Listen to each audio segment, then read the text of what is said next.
Charles IV, King of Bohemia and Holy Roman Emperor, had a long and successful reign.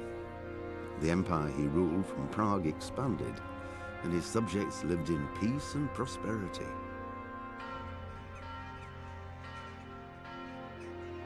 When the emperor died, the whole empire mourned. More than 7,000 people accompanied him on his last procession. The heir to the throne of the flourishing empire was Charles's son, Wenceslas IV, whose father had prepared him for this moment all his life. But Wenceslas did not take after his father. He neglected affairs of state for more frivolous pursuits. He even failed to turn up for his own coronation as emperor, which did little to endear him to the Pope. Wenceslas the Idle did not impress the imperial nobility either. His difficulties mounted until the nobles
I checked and it seems everything's in.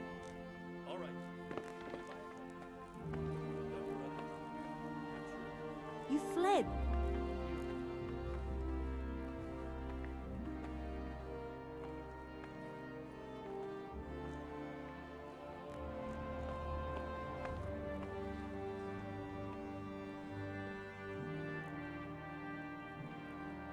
It seemed like any other day. And then I saw thick smoke rising above the hamlet of Rovna. Soon, Sigismund's army were finished there and came for us. The order to attack must have come even before the alarm bell rang. God preserve us.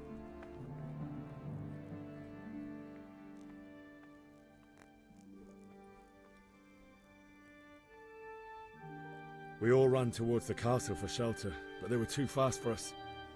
They slaughtered everyone they caught and torched their houses. I barely escaped, and then they murdered my parents. God bless you, boy. I'm terribly sorry for your loss.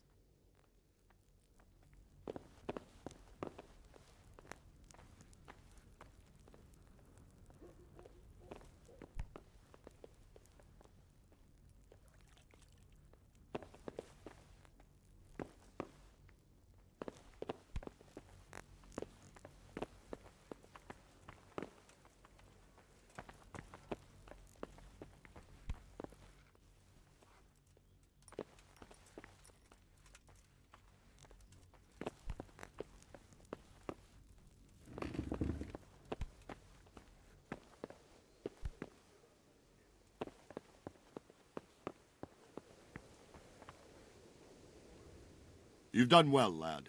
I'm sorry for your loss. You must be all done in. Why don't you go to the kitchen and have a good meal?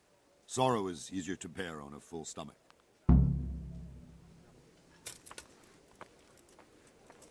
I heard about your father.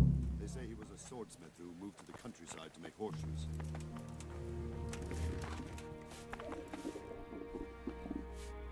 I can't understand why he'd waste his talents, but I'm sure he had his reasons.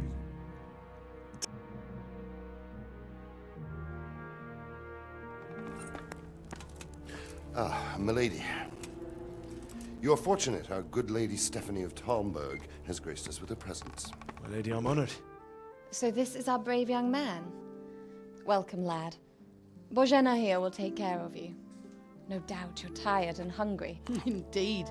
How could he not be, poor soul? After everything he's been through, he must be as hungry as a bear, aren't you, young master?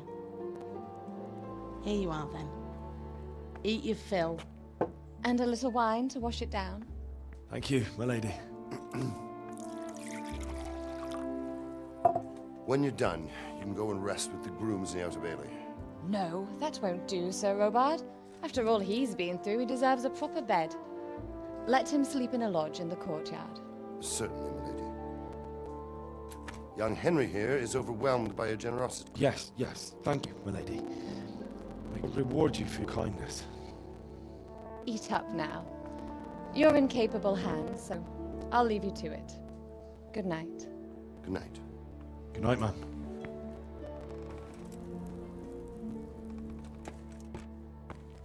When you've done, you can sleep in the bedchamber of the courtyard lodge. And don't forget to take off those filthy boots before getting into bed.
You're that lad from Skalitz.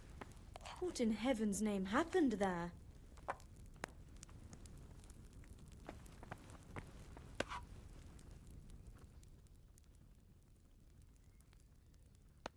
I can tell you what happened, but I don't understand why. We were just going about our usual business when the soldiers came and began their slaughter. Anyone who couldn't flee to the castle was cut down. They destroyed everything. It's a miracle I escaped with my life.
God damn it, my stomach hurts.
Today the patrols will be doubled.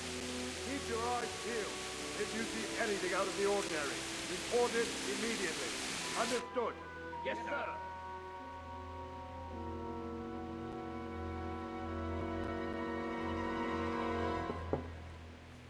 Yes?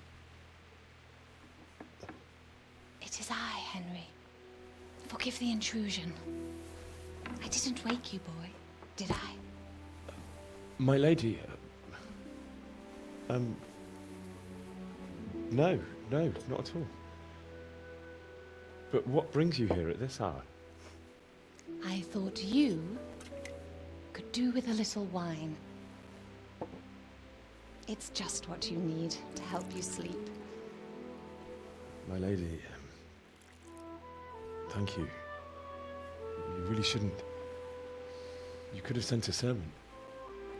I was going to, but to tell you the truth, I couldn't sleep either. I thought of you while saying my prayers. How awful it must have been for you. I came to offer you solace, to let you know you're not alone. Thank you. Thank you kindly. You're welcome. Now, Henry, I know this is all very new and strange for you, but I want you to feel at home here. You're not to worry about anything except getting better. God knows you've been through a terrible ordeal. I know what it is to be left alone in the world, although your loss is much greater. But with God's help, the pain will ease in time. And it can help to talk about it, if you feel like it.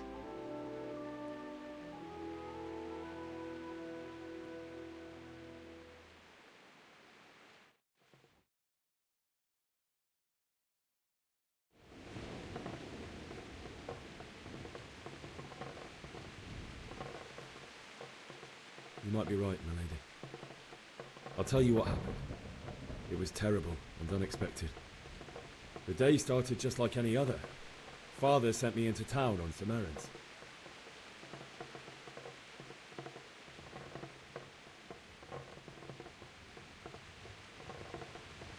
I met my friends right next to the Skalitz Ale House. When we heard Deutsch praising Sigismund, our blood boiled. My mates decided to teach that fool to mind his tongue, so, thanks to us, Deutsch had to scrape horse shit off his newly whitewashed house. How foul. When I'd done all the errands, I headed back home. I promised Father I'd help him with his work, and I was looking forward to it. He was forging a sword for Sir Radzig. Father and I always chat in the forge. On that particular day, I asked him if he'd teach me swordsmanship. He said no, He said it's better for a man to keep his head on his shoulders than lose it over some pointless heroism.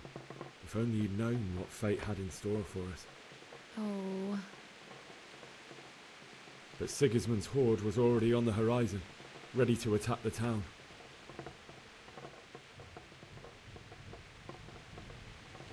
A horde of soldiers was amassed.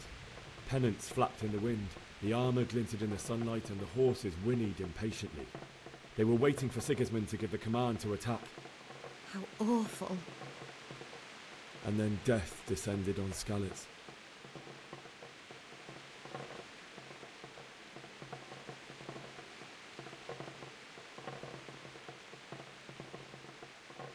I saw Deutsch trying to defend himself. The man who'd mocked King Wenceslas as a drunkard and praised Sigismund now stood facing his soldiers with nothing but a pitchfork, trying to protect his wife and son.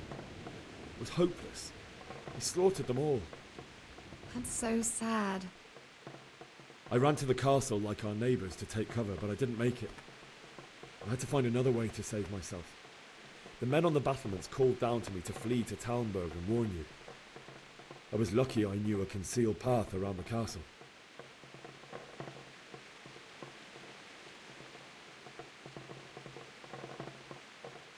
I needed a horse to get to the safety of Talmberg and to warn you all.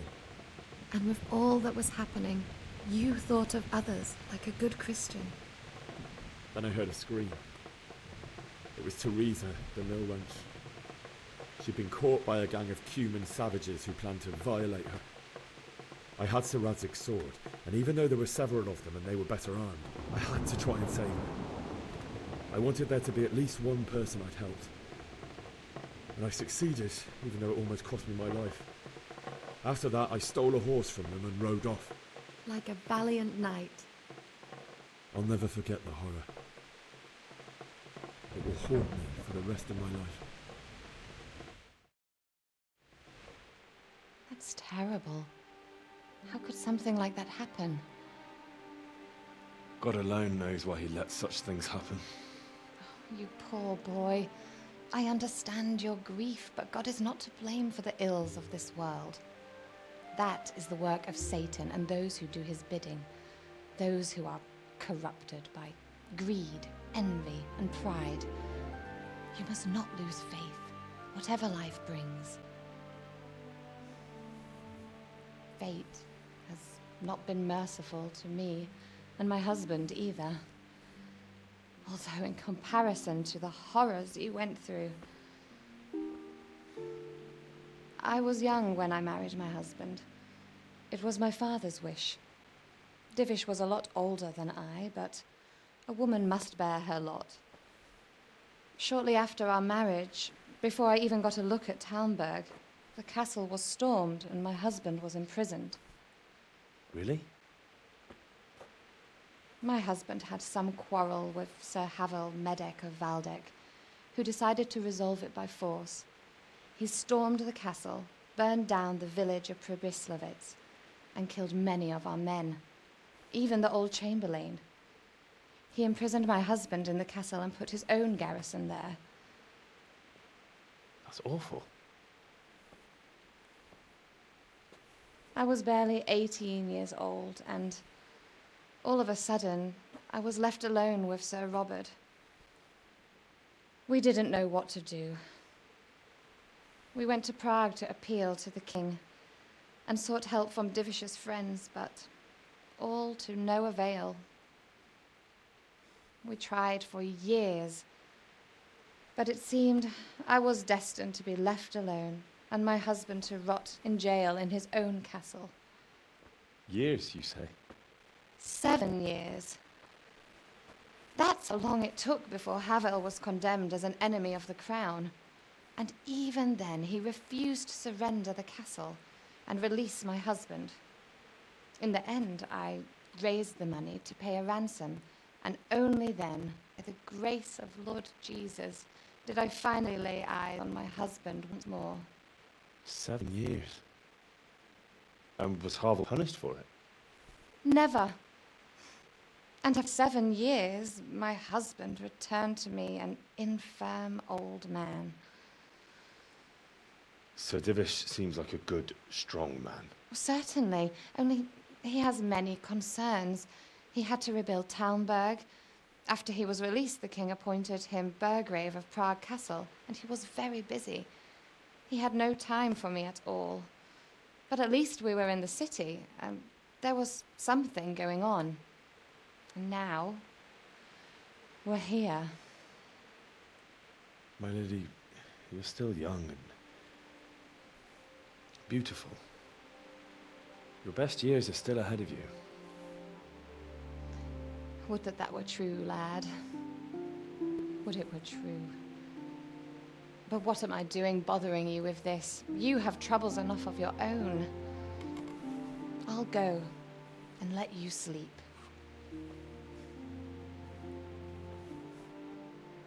I enjoyed our little talk, Henry. Good night, and God bless. Good night, my lady.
Henry, wake up. You don't want to miss this. What is it? What's happening?